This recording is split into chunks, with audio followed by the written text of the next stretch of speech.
Hello दोस्तों, आपका स्वागत है हमारा नया वीडियो संयोजकता बंध सिद्धांत में। मैं सुजीत कुमार, विंध्येश्वरी इंटर कॉलेज, तुलसी नगर, आजमगढ़। आज मैं आपको बताने जा रहा हूँ संयोजकता बंध सिद्धांत आपका जो है वह सबसे महत्वपूर्ण अर्थात इम्पोर्टेंट लेसन है। इस लेसन के अंतर्गत आज आप पढ़ेंगे कि कैसे हम किसी भी से किसी भी तत्वों का संकरण ज्ञात करते हैं, उसका बंध क्या होता है, उसका कक्षक क्या होता है, हमारा जो यौगिक होता है अंधचुंबकीय है कि चुंबकीय है, हमारा जो तत्व होता है वह रंगीन है कि रंगहीन है। तो इन सब के बारे में आप लोग इस लेसन के अंतर्गत अध्ययन करेंगे। अगर बात किया जाए अगर ये परिभाषा के, तो आप लोग बुक में देखे होंगे इसका जो परिभाषा होता है बहुत जटिल होता है, बहुत बड़ा होता है। लेकिन यहाँ शॉर्ट फॉर्म में आप समझ लीजिए कि हमारे जितने भी संयोजकता होते हैं वे आपस में कहीं ना कहीं एक दूसरे से जुड़ते हैं और जुड़ने के लिए अपने इलेक्ट्रॉनों का आदान प्रदान करते हैं।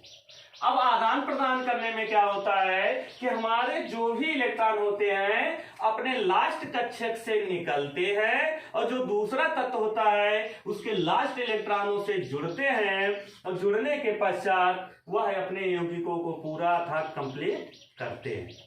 तो डिफिनीशन में आप डायरेक्ट क्लियर कर लीजिए कि जब कोई यौगिक अपने इलेक्ट्रॉन का आदान प्रदान करता है, आदान प्रदान करने के पश्चात जब वह संयुक्त अवस्था में आता है उसी को ही संयोजकता बंध सिद्धांत कहते हैं। अब संयोजकता बंध सिद्धांत के लिए हम आपको डायरेक्ट उदाहरण के आधार पर समझाएंगे और हमें पूरा विश्वास है कि हम जो समझा रहे हैं आप लोग समझ में जरूर आएगी। जैसा कि आपका फर्स्ट एग्जांपल है Cr ब्रैकेट में NH3 का होल 6 ब्रैकेट बंद आप करेंगे, पावर आपका होगा +3। अब यहां पे आपका जो यौगिक दिया गया है उसमें आप लोगों का दो चीज हमेशा जरूरी होता है। इन तत्व यानी कि इन यौगिकों में हमारा एक परमाणु क्रमांक होता है, एक हमारा केंद्रीय परमाणु होता है, सॉरी आपका एक होता है केंद्रीय परमाणु और दूसरा आपका होता है लिगैंड, आपका दूसरा होता है लिगैंड। परमाणु क्रमांक केंद्रीय परमाणु अधिकांश देखा गया है कि हमारे जो यौगिक होते हैं आपका जो भी एग्जाम्पल दिया जाएगा वह लगभग सुरुम होता है। कभी कभी ऐसा भी आपको अभी आगे मिलेगा कि हमारा जो केंद्रीय परमाणु होता है वह आपके बीच में भी आ सकता है।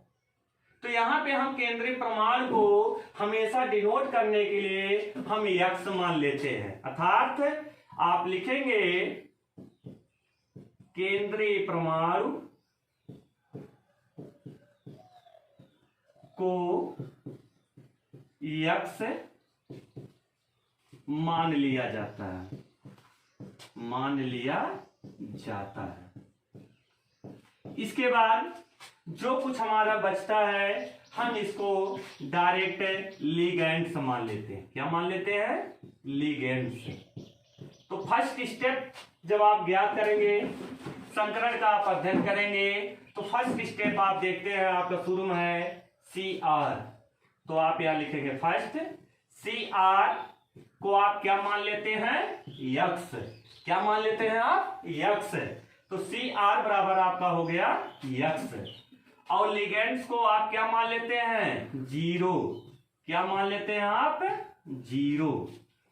अब NH3 आपका यहां पर हो गया 0। कंफर्म हुआ? बाकी आपका जो प्लस होता है वह हम इन दोनों के बराबर करते हैं और बराबर करने के बाद ले जाके आसानी से जोड़ देते हैं। तो आगे अब आपका होगा Cr का मान है x, NH3 का मान है 0 प्लस हमारा क्या होता है, जो हमारा ब्रैकेट होता है, ब्रैकेट के ऊपर जो चार्ज दिया जाता है हम उसी चार्ज को बराबर के बाद लाके यहाँ पे रख लेते हैं। तो हमारा हो गया +3 होने के बाद अब आप इसको एक में ऐड करेंगे तो 0 आपका उधर जाएगा, 0 कोई महत्व अर्थात कुछ नहीं होगा।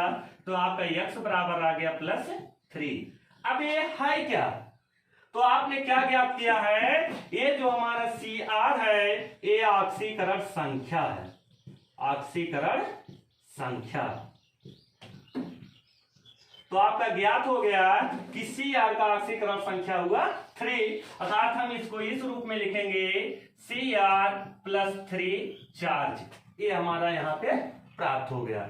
इससे स्पष्ट हुआ कि हमारा Cr जो NH3 के साथ जुड़ा हुआ है या जो यौगिक के रूप में यहाँ पर है, वह कहीं ना कहीं Cr के ऊपर हमारा प्लस चार्ज, ये वाला जो चार्ज है यहाँ भी इसके साथ आपस में जुड़ा हुआ है। तो आगे अब आप बढ़ते हैं। आगे बढ़ने के लिए आप यहाँ पे इलेक्ट्रॉनिक विन्यास निकालते हैं। तो आपको इलेक्ट्रॉनिक विन्यास निकालने के लिए सबसे पहले आप Cr लिखते हैं।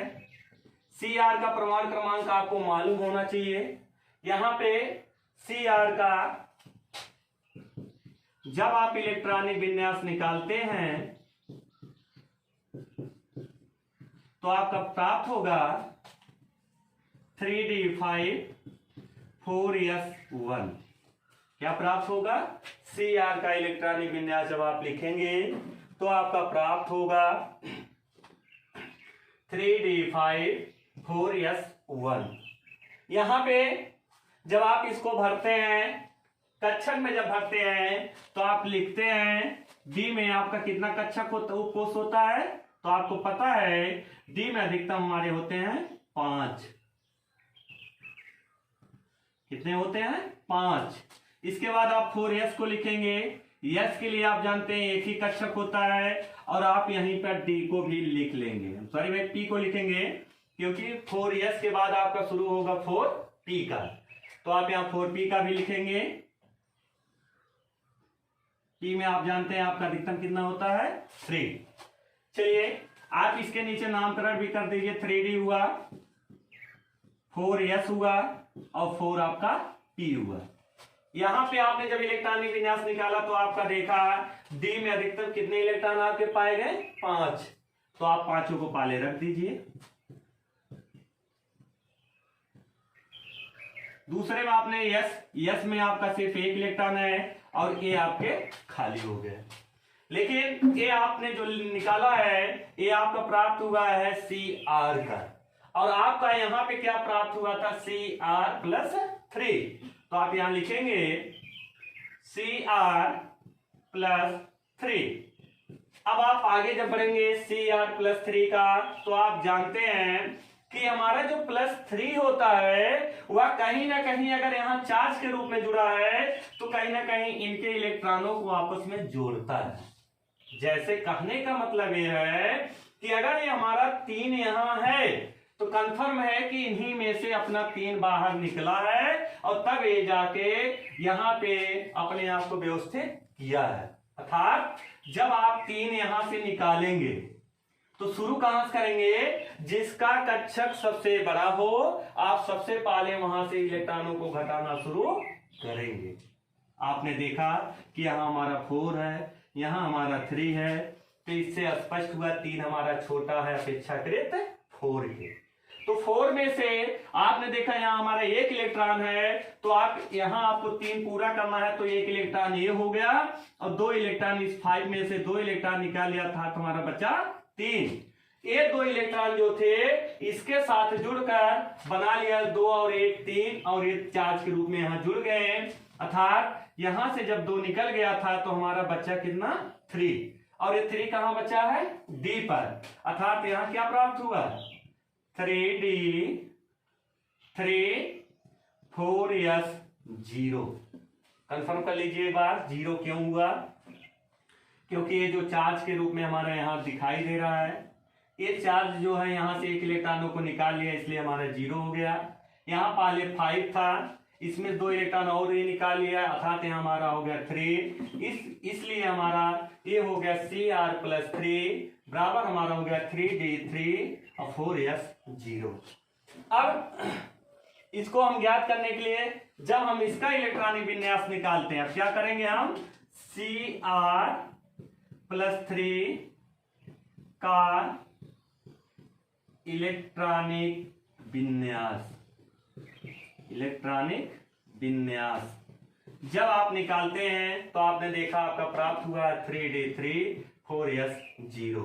तो अब आप यहां कॉलम बनाएंगे फिर पुनः 1 2 3 और 4 और 5। तो आपका 5 कॉलम में प्राप्त हुआ है। पांचों कॉलम में आप यहाँ 3 है तो आप भरेंगे 1 2 और 3। बाकी ये आपका खाली तो खाली छोड़ देंगे इसको आप।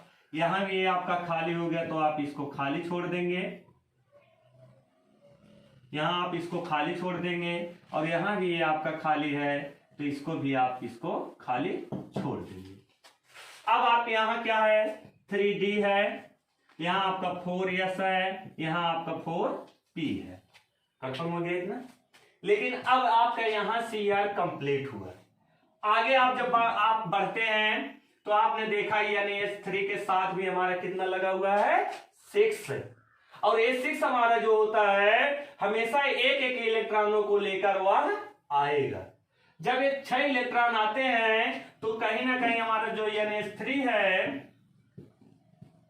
जब ये 6 इलेक्ट्रॉनों को लेकर आएगा और ये 6 इलेक्ट्रॉन जो होंगे कहीं ना कहीं इसी में भरे जाएंगे।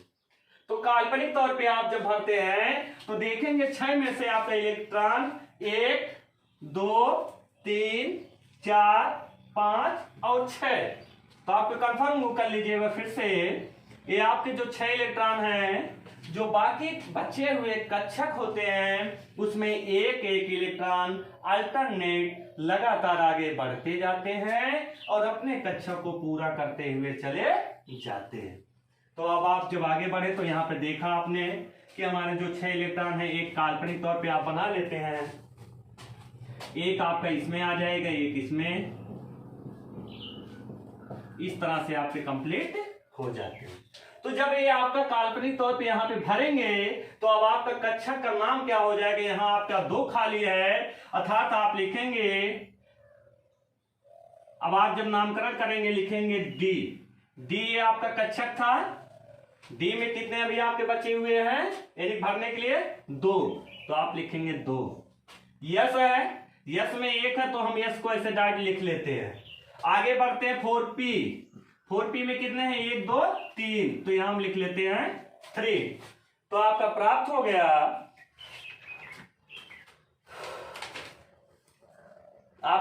हो गया है d2sp3।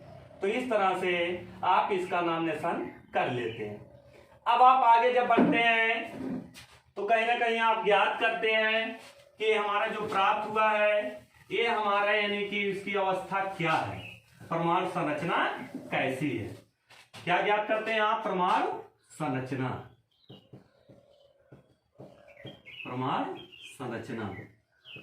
तो परमाणु संरचना आप ज्ञात करने के लिए अगला यानी कि है उसको आप ज्ञात करने के लिए देख रहे हैं। यहां पे आ जाइए, आप लोग नीचे देख रहे हैं कितना आपका है 1 2 3 4 5 6। कितने इलेक्ट्रॉन आपके हैं 6। तो 6 के लिए आप जानते हैं आपका प्राप्त हो जाएगा अष्टफलकी संरचना। कैसा होगा अष्टफलकी संरचना। अर्थात आपने देखा कि हमारा यहाँ CR है। CR के लिए आप स्ट्रक्चर जब बनाते हैं तो आपका स्ट्रक्चर इस तरह से बनता है।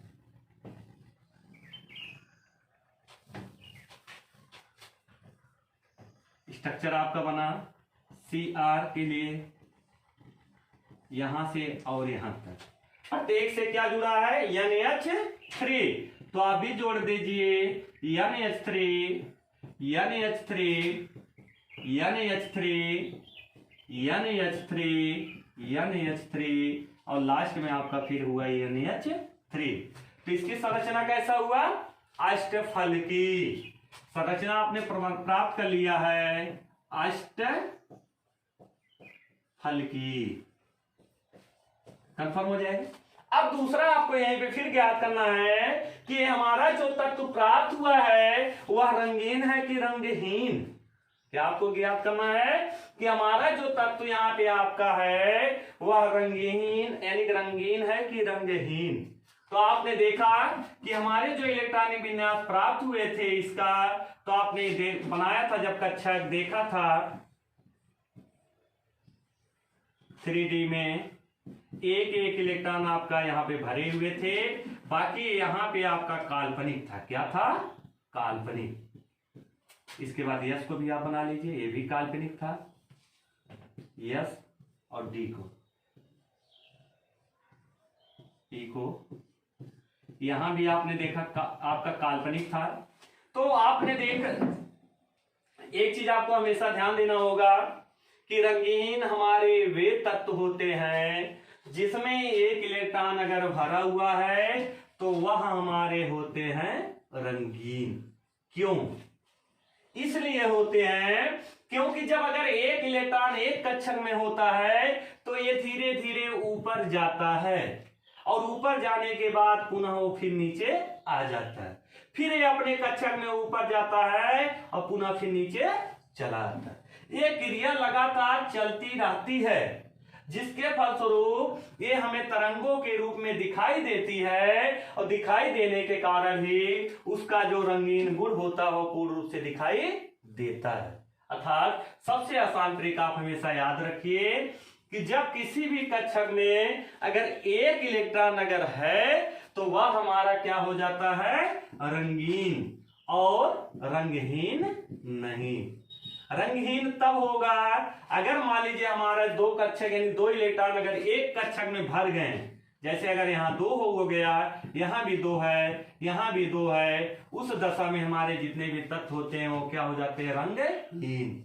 लेकिन यहाँ पे आपने क्या प्राप्त किया है? हमारे रंगीन होते हैं। दूसरा, आपको ये भी देखना है कि हमारे अनुचुंबकीय हैं कि चुंबकीय। क्या है? हमारे चुंबकीय हैं कि अनुचुंबकीय। तो यहां पर भी ध्यान देने के लिए आप हमेशा कॉलम को ही बना के रखेंगे, इलेक्ट्रॉनों को आप भरकर रखेंगे। आपने देखा कि आपका सब में इलेक्ट्रॉन जो हैं वह भरे हुए थे। क्या थे? आपका भरे हुए थे।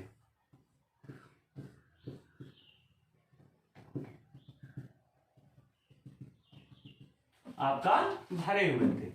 जब आपका कोई भी तत्व, जब कोई भी इलेक्ट्रॉन अयुग्मित हो, अर्थात जब युग्म के रूप में ना हो, उस दशा में हमारे जितने भी होते हैं, हमारे जितने भी यौगिक होते हैं, सभी यौगिक हमारे अनुचुंबकीय होते हैं।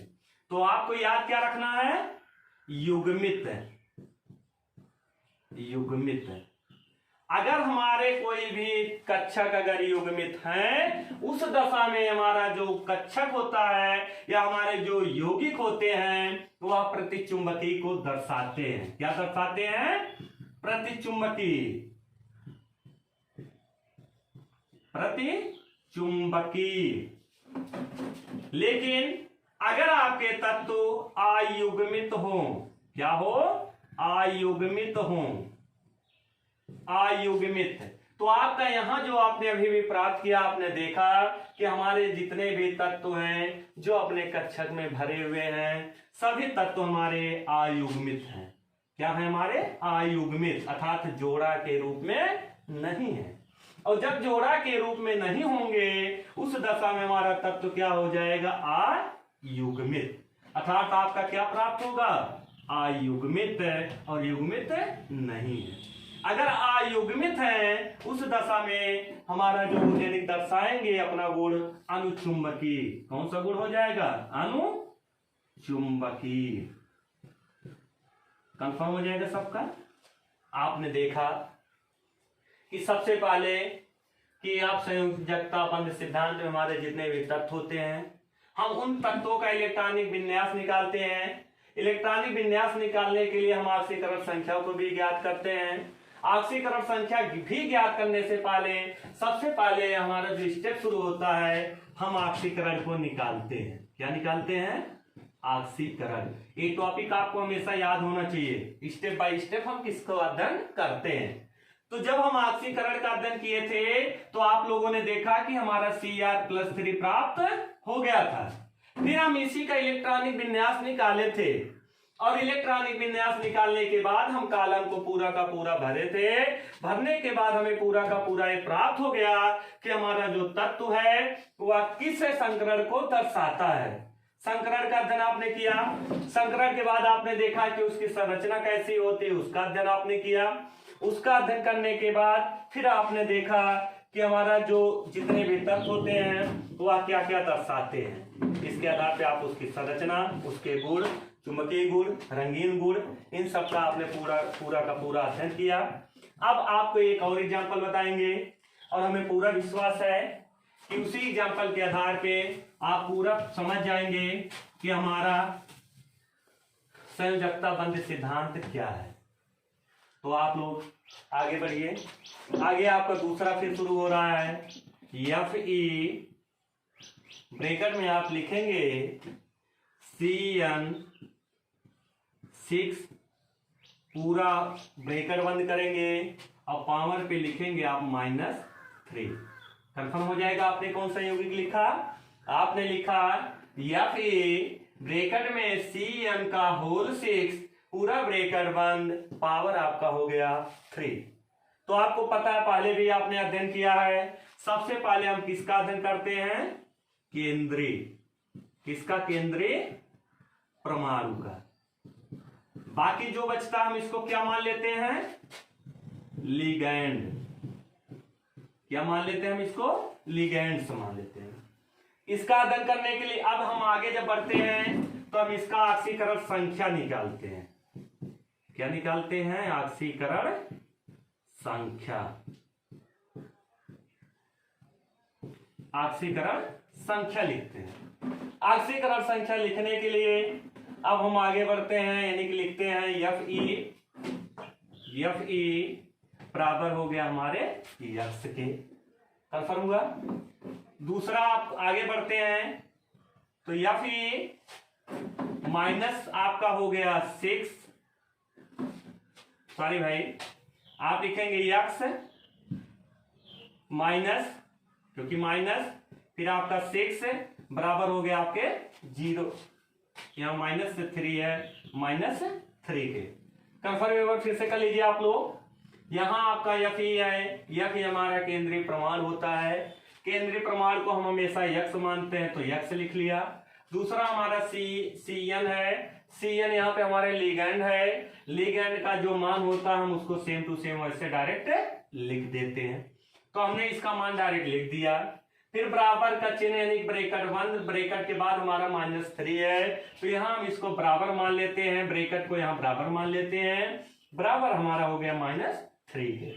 आगे जब बढ़ते हैं तो x बराबर अब आपका प्राप्त हो जाएगा -3 -6 बराबर हमारा हो जाएगा +3 के। प्राप्त हमारा हो गया Fe+3। कंफर्म हो जाएगा। एक बार आप फिर से देख लीजिए। ऑक्सीकरण संख्या ज्ञात करने के लिए जो केंद्रीय प्रमाण होता है हम हमेशा उसको यक्स मानते हैं, तो यहाँ पे हमने Fe को यक्स मान लिया। और आगे बढ़ते हैं तो जो हमारा लिगैंड की संख्या होती है उस संख्या को हम डायरेक्ट लिख लेते हैं। यहाँ माइनस का चार्ज था इसलिए हमारे जितने भी हैं सब हमारे क्या हो जाएंगे? माइनस। तो चार्ज माइनस होने की वजह से हमारा -6 को यानी कि डिनोट कर रहा, दर्शा रहा है। तो आपने लिख दिया लिगैंड को -6 बराबर आपने लिखा -3। ये -3 जो हमारा है यहाँ ब्रैकेट के ऊपर 3 था और उसी -3 को यानी कि मैं खुद डायरेक्ट यहाँ पे रख दिया। यहाँ रखने के बाद आप लोगों ने देखा आपका प्राप्त हुआ -3 को आप पहले लिख लिए ब्रैकेट के बाद, यानी कि बराबर के बाद था पहले लिख लिया।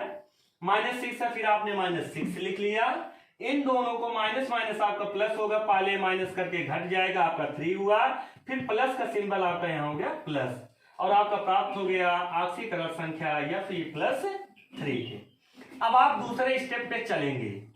दूसरे स्टेप पे जाने के बाद यानी चलेंगे तो आपको क्या निकालना यानी कि आपको क्या निकालना होगा? इलेक्ट्रॉनिक विन्यास।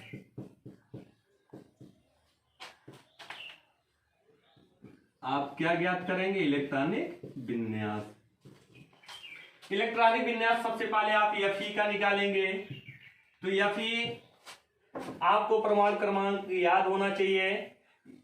मैं यहाँ पे आपको डायरेक्ट लिख दे रहा हूं 3d6 4s2 कंफर्म हो जाएगा। 3d6 4s2। आप यहां पे आप कक्षक को जब भरेंगे तो डी का आप जब कॉलम बनाएंगे यहां पे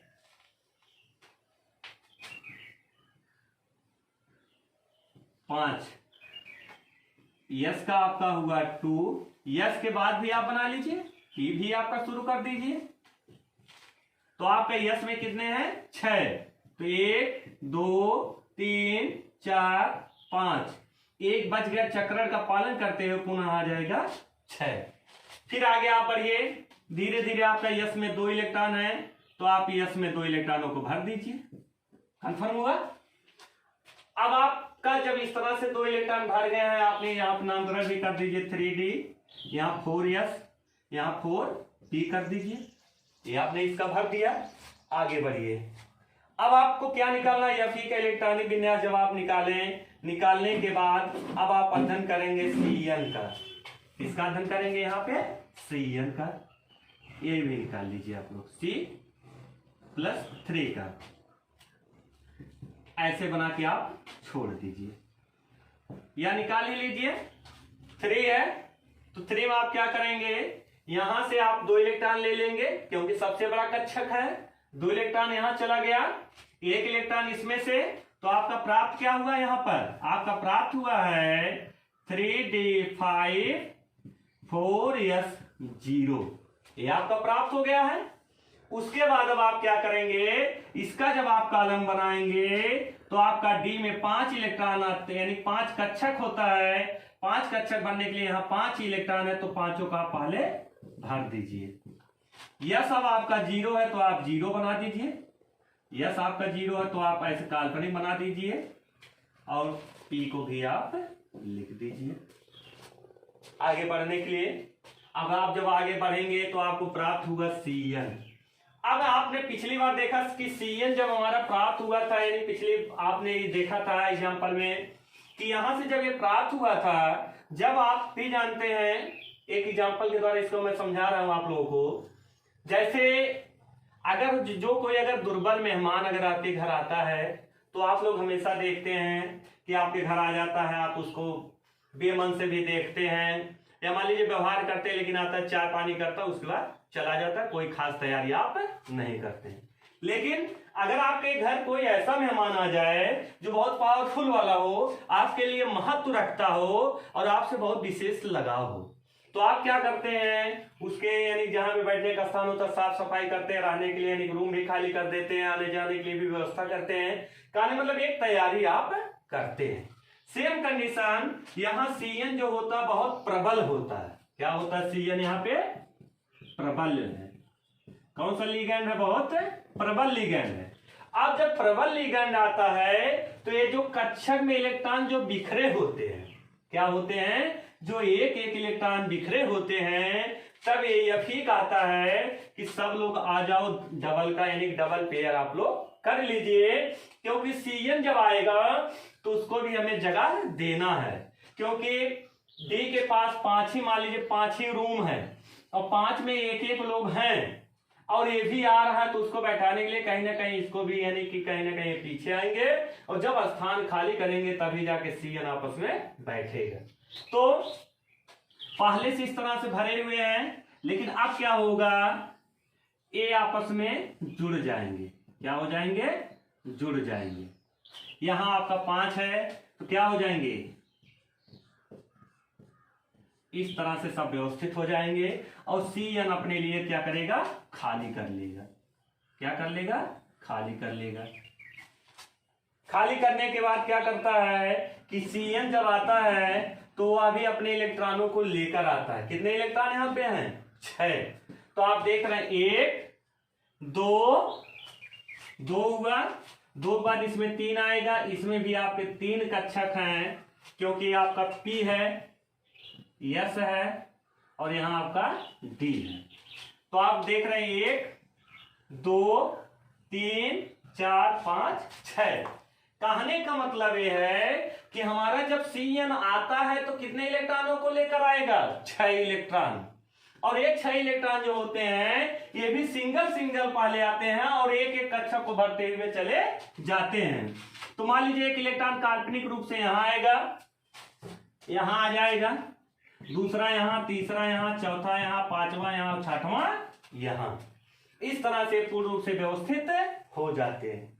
तो इसको बनाने के लिए जब आप इसका बनाते हैं तो आपका प्राप्त होगा, आप देख रहे हैं यहां डी आपका 3 में यानी पहले से इलेक्ट्रॉन है, 2 इनका खाली था, खाली होने के कारण डी पे कितना चार्ज आ जाएगा 2।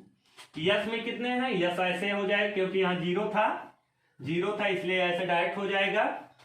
पी में आपके 3 इलेक्ट्रॉन आ सकते हैं इसलिए यहाँ कितना हो जाएगा 3। तो इस तरह से ये पूरा का पूरा आपस में आके भर जाते हैं। अब हमें दूसरा ज्ञात क्या करना है उसको ध्यान दीजिए। यहां पे हमें अब संरचना ध्यान देना, संरचना क्या क्या ज्ञात करना है, संरचना। संरचना के लिए सबसे आसान ट्रिक होता है आप डायरेक्ट ही आ जाइए। तो आपने देखा Fe की संख्या कितना है 1, Cn की संख्या कितना प्राप्त हुआ था 1 2 3 4 5 6, और जब 6 लिगेंड्स प्राप्त हो या 6 इलेक्ट्रॉन प्राप्त हो उस दशा में हमारा प्राप्त होता है अष्टफल की संरचना। क्या होता है, अष्टफल की संरचना। तो आप लोग भी बना लीजिए अष्टफल की।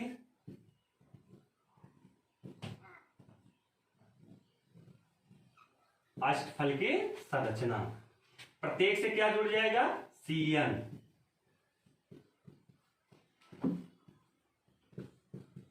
प्रत्येक से आपका Cn आके जुड़ जाएगा और संरचना आपका प्राप्त हुआ अष्टफल की, अष्टफल की संरचना। दूसरा आप फिर क्या ज्ञात करते हैं कि हमारा ये तत्व जो प्राप्त हुआ है, जो संकरण हमारा प्राप्त हुआ D² sp3 जो संकरण प्राप्त हुआ है ये हमारा रंगीन है कि रंगहीन। तो आपको लोग हम बताए हैं कि रंगीन तब होता है जब हमारे कक्षकों में एक एक इलेक्ट्रॉन आए। अगर युग्मित आता है तो रंगहीन हो जाते हैं, अगर अयुग्मित होता है तो हमारा रंगीन प्राप्त होता है। तो आप देख रहे हैं 2 तो युग्मित है लेकिन बाकी हमारे क्या हैं अयुग्मित, और अयुग्मित वाले में हमारा अयुग्मित होने के कारण ये हमारे प्राप्त हो जाते हैं रंगीन। क्या प्राप्त हो जाते हैं रंगीन। क्यों, क्योंकि ये 2 युग्मित थे, बाकी हमारे अयुग्मित सभी हैं। अयुग्मित होने के कारण ही हमारा जो तत्व यथार्थ योगी प्राप्त होगा वो हमारा प्राप्त हो जाएगा रंगीन। दूसरा आपका फिर है, आप ध्यान देते हैं कि हमारा चुंबकीय है कि अनुचुंबकीय। तो चुंबकीय अनुचुंबकीय के लिए आप ध्यान देते हैं कि अगर हमारा डबल डबल आपस में जुड़े होते हैं तो हमारा प्रतिचुंबकीय होता है, अगर सिंगल सिंगल जुड़े होते हैं तो हमारा अनुचुंबकीय होता है। तो यहाँ पे सेम जैसे आपने रंगीन का अध्ययन किया है ऐसे आपको ही यहाँ पे चुंबकीय और अनुचुंबकीय का भी अध्ययन करना है। उसके लिए अगर सिंगल सिंगल इलेक्ट्रॉन एक एक कक्षक में भरे हुए हैं तो हमारा अनुचुंबकीय होता है, अगर डबल डबल सब में भरे होते हैं तो हमारा प्रतिचुंबकीय का पालन करता, अर्थात यहाँ पे हमारा क्या हो गया है अनुचुंबकीय, अनुचुंबकीय। इस तरह से आप इसको प्राप्त कर लेते हैं।